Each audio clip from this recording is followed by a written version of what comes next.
पहिल्या युगात एकच अवतार झाले, दत्तप्रभू अवतार झाले. तर 16 वर्षे ते ज्ञान चाललं. किती? 16 लाख वर्ष. 16 लाख वर्ष. किती? 16 लाख वर्ष. 16 लाख वर्ष ते ज्ञान पुरलं, तितका जीवांचा उद्धार झाला. आणि नंतर ज्ञानात भेसळ झाली.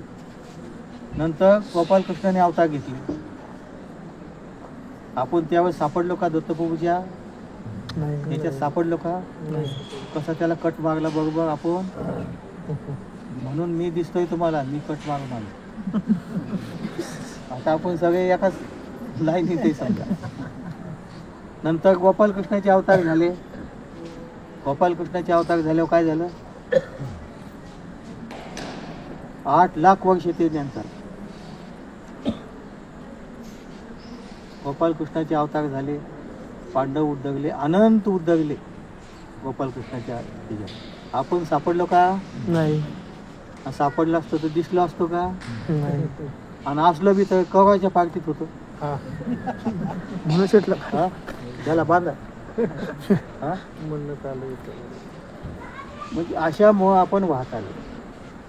आता ह्या कलियुगात 3 अवतार झाले. किती? 3 अवतार. म्हणजे पहिल्या युगातले आपले कर्म जेवढे होते त्याच्या दुसऱ्या युगात आणखी किती पट कर्म वाढले आपले. बरोबर. आता तिसऱ्या युगात किती पट कर्म वाढले, आणि आता चौथ्या युगात किती पट वाढले असतील आपले कर्म. आता लिमिटच्या बाहेर गणतीच नाही. म्हणजे हे कर्म कधी संपणार.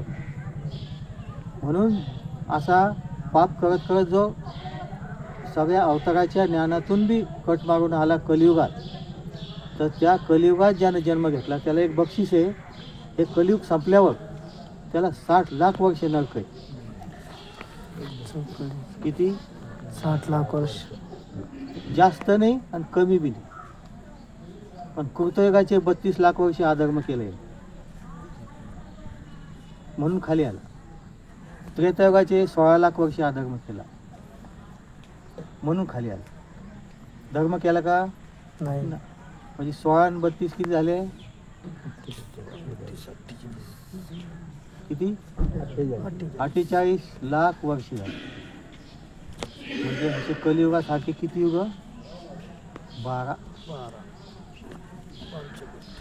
12 युग कलियुग झाले. परवडतंय ना? मग त्याच्या